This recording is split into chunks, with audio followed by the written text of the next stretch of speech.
Guild Wars 2's expansion is delayed. Fractured Online is being, well, reborn. And it's actually probably maybe not a potential crypto scam. I mean, at least not yet anyway. Everquest celebrates and Lord of the Rings Online is doing, well, very Lord of the Rings Online things. And we check in with the ongoing Stars Reach Kickstarter. Dune Awakening has announced pre-orders alongside their monetization plans, and some of it sounds good, while other parts of it make you want to crawl into a hole and cry a lot. And, well, there may or may not be a new MMO that might actually be an old MMO. Okay, yes, it's actually an old MMO. It's an old MMO that was canceled and is being brought back again. And it's an MMO you probably hadn't heard of. Speaking of never hearing of, if you hadn't heard of Fractured Online, you're not alone. Fractured Online was an interesting top-down MMO that had some cool ideas, like gaining skills from fighting enemies. It also had a tormented dev cycle, which seems to be the norm of any of these games that look to Ultima Online for inspiration. First was Dynamite Studios, the creators of Fractured Online, fighting their way out from under their previous publisher Game Ago to go independent, launching into early access, de-scoping their original plan to have 3 distinct planets to 1 or 2, and then finally, well, selling to a new company, Happy Cauldron Games. And if you're getting flashbacks now to when Legends of Aria sold off to a company and, well, became basically a crypto rug pull for a play-to-earn game that never really actually materialized and even tried to change their name. Oh, and just use the footage of another game to try and sell their crypto rug pull. Well, that's not happening here yet. As far as I know, Logan Paul isn't anywhere near this one yet, so here's hoping that things are going to go well with this new acquisition of Fractured Online. A few of the remaining devs for Fractured Online, a team that had largely been eviscerated by the lack of income as the game floundered over the years, will be joining Happy Cauldron Games along with its head, Duncan Davis, who appears to be a former and current player of Fractured Online. A superfan is what they've been calling him. Along with this, they're promising weekly QAs, which they've stuck to so far, talking about plans to move toward a faster paced combat that may even use WASD, which sounds like leaning more into an ARPG style than the slower paced game that currently exists, as well as making building more modular and granular, with far more decorations to improve horizontal progression. They're also looking at adding more structured PvP like guild versus guild PvP and faction territory fights. They plan on doing all this by onboarding some new hires, including a community manager in the near future, with the changeover for the game happening officially by April 1st, 2025. It'll be interesting to see what happens with this. I've always kind of had a soft spot for Fractured Online. I tried it a couple times, and I'll be honest, I bounced off of it a couple times. I wanted it to succeed, in part because I have such love for Ultima Online, and I want any game that is using that as their basis to succeed. And unfortunately, they've just had struggle after struggle.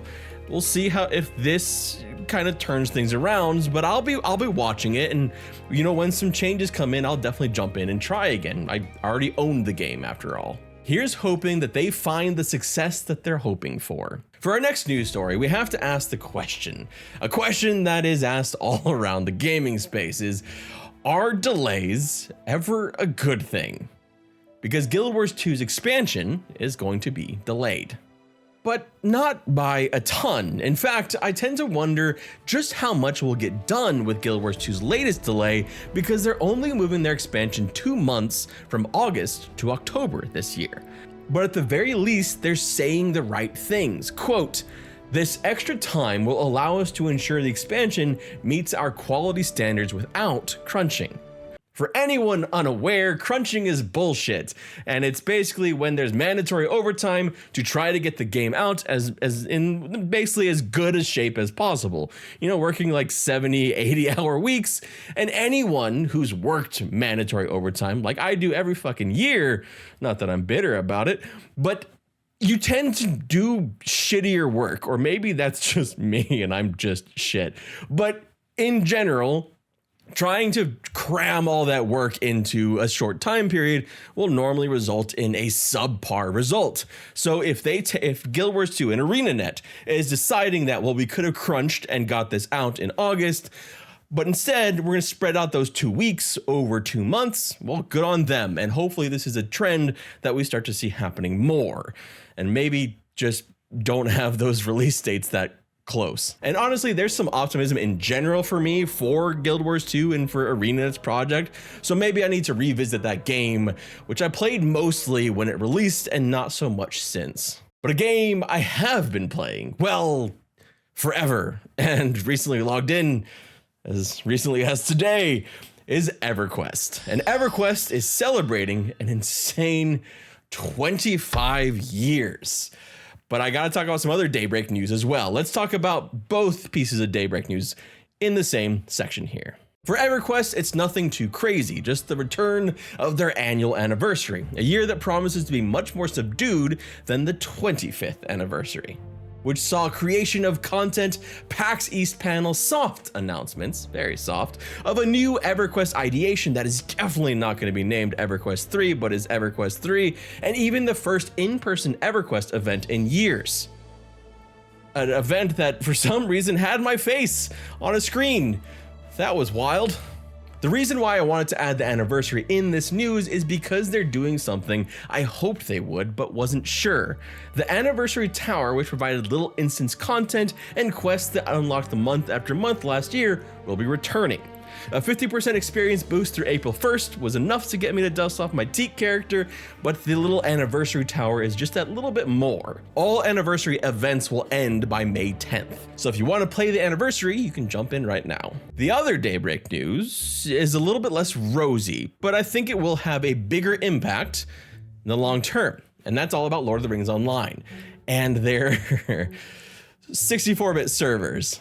Lord of the Rings Online's much ado about server transfers has begun as hordes of players, literally over 1 million of them at this point, well, as of March 18th, have transferred or have begun the process of transferring, with multi-day waits to transfer your characters to the new 64-bit servers that have promised to be less laggy.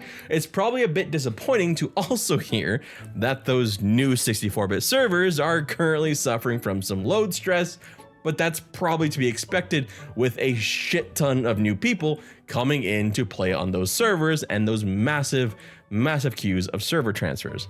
But it's at least something they're very aware of and have been monitoring. With the new 64-bit servers, I've never been more interested in jumping into Lord of the Rings Online and giving it a longer look. And again, I'm frustrated by the fact that despite being officially under Daybreak and actually knowing now that it's under Daybreak, Lord of the Rings Online is not included in their all-access subscription, which instead only covers Everquest, Everquest 2, DCUO, and I guess PlanetSide, although that's up in the air now. But maybe one day, we'll get to add Lord of the Rings Online to that all-access pass, which used to be really, really good. Like, it included Vanguard, it included Everquest, Everquest 2, and now I'm just gonna make myself sad, so we're just gonna move on. And what we're moving on to is, well, Stars Reach. Stars Reach has now raised just over $600,000, well beyond their initial goal of $200,000 for their Kickstarter, with just over 4,000 individual backers. Now, Stars Reach was an interesting case in doing this Kickstarter because they weren't really doing it to fund the game necessarily, as much as show that there is monetary and individual interest in the game so that other investors would be interested. The thing is, I think this is what every Kickstarter has always been for an MMO, but they're just being now in the post-Kickstarter era a bit more upfront about this, that no, we're not gonna make a game for 600K. Instead, this is part of it. So it'll be interesting to see. Stars Reach is still planning for early access release and then release in the near future, which is a couple years to go. So this is gonna be an interesting one to watch over the next couple months. I have access to the game during the test, and I actually jumped in to see some of the changes. And one big change I actually was impressed by, because in the past I've talked about how The combat. Like, the combat was an issue for me because there was a lot of desync happening, a lot of desync with the enemies. Well, the most recent time that I jumped in, just this past week, there wasn't as much desync. So any deaths were 100% my fault and related to my lack of skill with the arcade style combat that they have and just being shitty at trying to aim.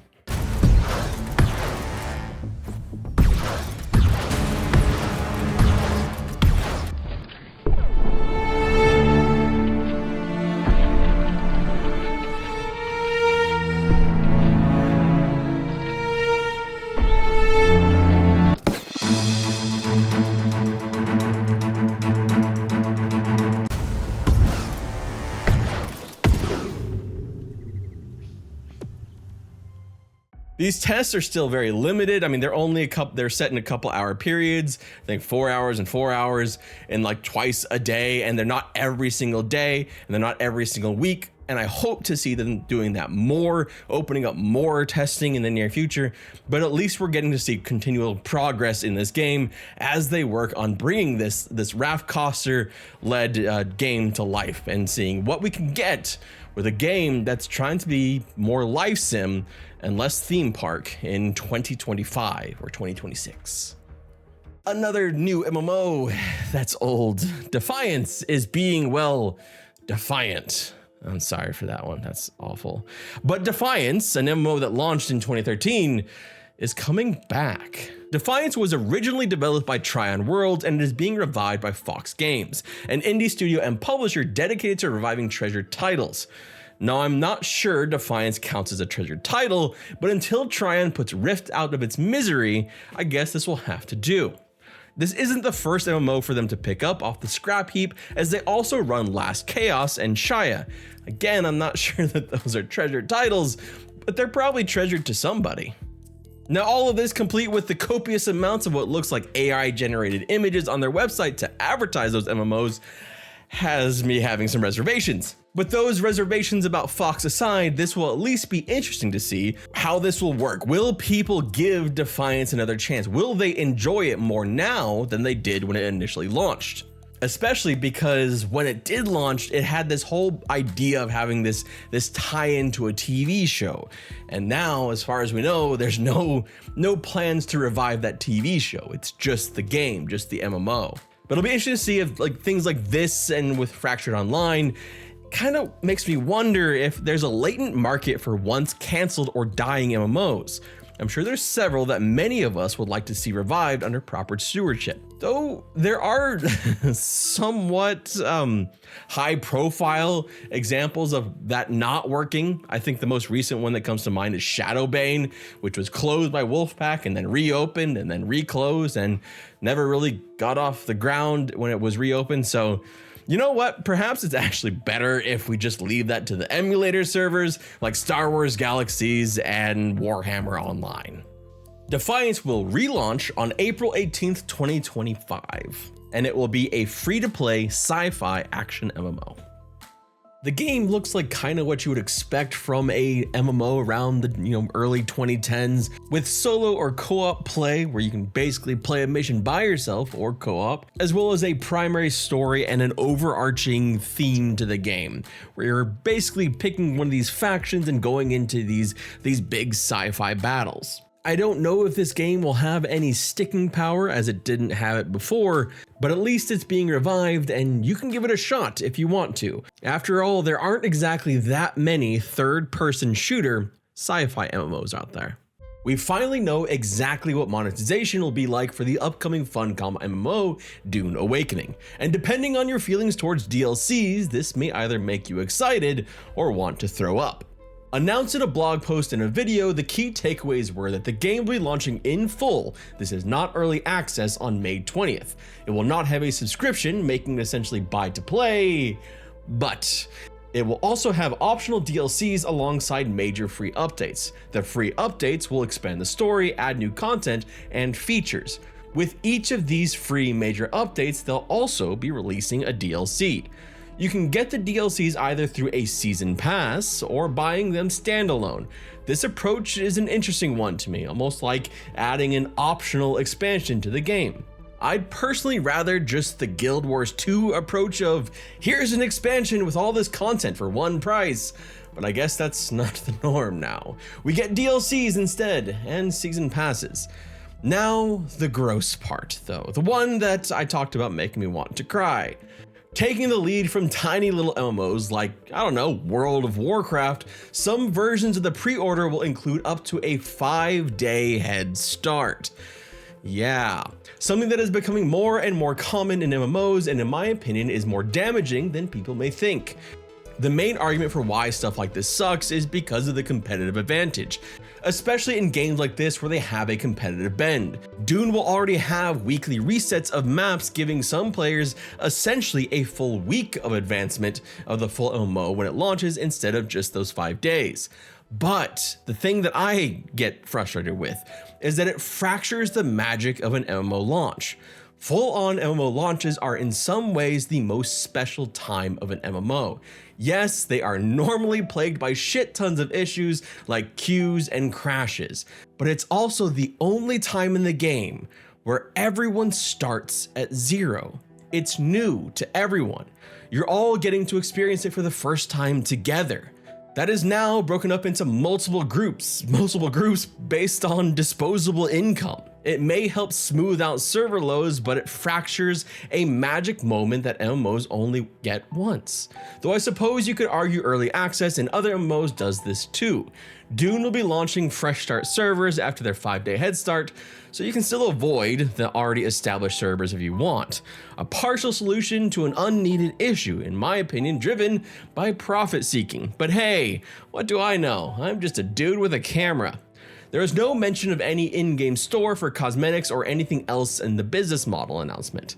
So at least there's that, although there's still some questions. But yeah, I was disappointed on the head start for Dune. I think this officially makes it a trend now. From the myriads of founder packs for free-to-play MMOs over the years that had it to now paid MMOs like World of Warcraft and Dune having head starts. But I will reserve judgment on the DLCs until I see how they actually play out. Will $40 worth of DLCs be the equivalent of an expansion? Can I conceivably play without the DLCs?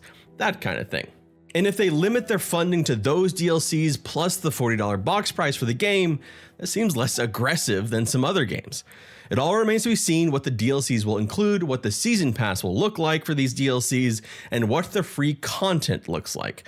But at least we now have more info to go into it. One of the big parts of this game that we talked about recently was the changing nature of these big contested zones, the deep desert, and how it will factor into the in-game economy through map making with weekly changes and destruction of anything within the zone. Something I went into more detail about in this video right here. My name is Reborn Flynn. Thank you so much for watching, and I hope you have an absolutely wonderful day.